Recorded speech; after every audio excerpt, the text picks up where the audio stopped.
President Trump is gone, but he left one final present for the Chinese Communist Party. That and more on this week's China News Headlines.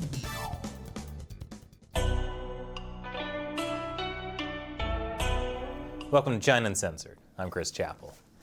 The Trump administration is over, but before leaving office, they took one final, very big swipe at the Chinese Communist Party. Now the United States leveling perhaps the most serious charge a country can face, accusing China in the last hour and a bit of committing genocide and crimes against humanity in its repression of Uyghur Muslims. It comes from this memo by outgoing Secretary of State Mike Pompeo. In the memo, Pompeo called out the Chinese Communist Party as a Marxist-Leninist regime that exerts power over the long-suffering Chinese people through brainwashing and brute force. Pompeo ended the memo by saying, "We will not remain silent. If the Chinese Communist Party is allowed to commit genocide and crimes against humanity against its own people, imagine what it will be emboldened to do to the free world in the not-so-distant future." Yeah, this is why the Chinese Communist Party really hates Pompeo. But Pompeo's formal determination of genocide in Xinjiang should be welcome news to the incoming Biden administration. After all, the Biden campaign had also called it genocide. So it's nice to know that Trump and Biden agree on something. I wonder if something about China was in that note Trump left for Biden. Who am I kidding? He probably wrote that he farted in all the chairs. Of course, saying China is committing genocide is just one of the many reasons the CCP is saying good riddance to Trump. Literally. Here's a tweet from state-run Xinhua news agency. They later deleted that tweet for some reason. But they didn't delete their commentary that called Trump's actions against the Chinese Communist Party his final madness. According to my favorite Chinese state-run media, the Global Times, China is now sanctioning 28 Americans, including Pompeo. These individuals and their immediate family members are prohibited from entering the mainland, Hong Kong, and Macau of China. Join the club, guys. Who is joining the club?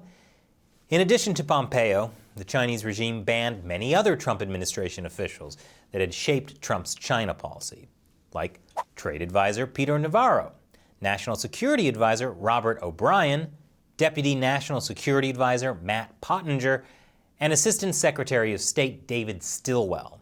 Former Health and Human Services Secretary Alex Azar was also on the list, presumably for visiting Taiwan, which China claims as a province of China. So according to the Chinese regime, Azar is being banned from China for visiting China. The list also included former Trump officials like John Bolton and Steve Bannon. I'm sure they're all really broken up about it. And on top of that, China's foreign ministry called Pompeo a doomsday clown. Welcome to Clown World. Pompeo seems to have pulled together his shattered self-esteem, though. He's calling on the Biden administration to continue the work of standing up to the CCP. This challenge, the threat from the Chinese Communist Party is real. It is existential to the United States. We have to get this right. And I am counting on the next administration continuing our work, continuing to build out on the things that we have done in the exact way that the American people will demand. Outgoing Vice President Mike Pence had a similar message. I urge the incoming administration to stay the course, do what we've done, stand up to Chinese aggression and trade abuses, stand strong for a free and open Indo-Pacific, and put America and our freedom-loving allies first. And there is reason to hope that the Biden administration will largely carry on a tough-on-China policy. Biden's nominee for Secretary of State, Anthony Blinken, basically agrees with the Trump administration's tougher-on-China approach. At a hearing before the Senate Foreign Relations Committee, Blinken said, "President Trump was right in taking a tougher approach to China. I disagree very much with the way he went about it in a number of areas, but the basic principle was the right one." So with any luck, standing up to the Chinese communist regime will continue to be a bipartisan issue. What is this feeling? Is it hope? That must be what Jack Ma is feeling because he's still alive after a mysterious absence. More on that after the break. Welcome back. Chinese billionaire Jack Ma is alive. This week, he made his first appearance since October. Ma had criticized Chinese regulators, and then he mysteriously disappeared. But this week, he showed up at an online event celebrating rural teachers in his hometown. According to Chinese media, he said, "My colleagues and I have been studying and thinking, and we have become more determined to devote ourselves to education and public welfare."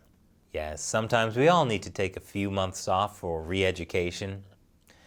No word yet on how the antitrust investigation into his company, Alibaba, is going.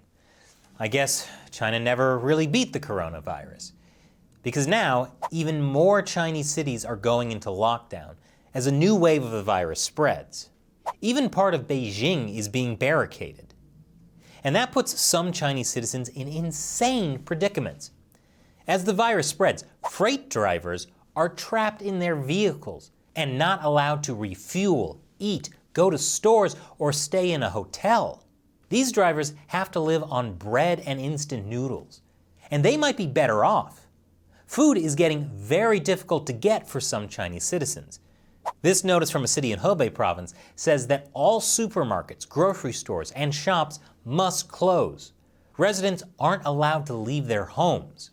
Reports from state-run media say food prices are skyrocketing.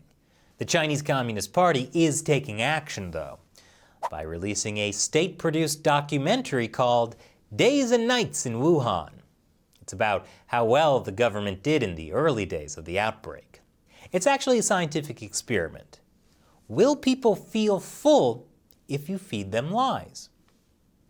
Now, did you know YouTube has been soft censoring China Uncensored by demonetizing our videos, quietly unsubscribing people, and not notifying people when we release new videos? So join us in the fight in what I call the China Uncensored 50-cent army. They're viewers like you who contribute as little as $1 an episode on the crowdfunding website Patreon. That's patreon.com/China Uncensored.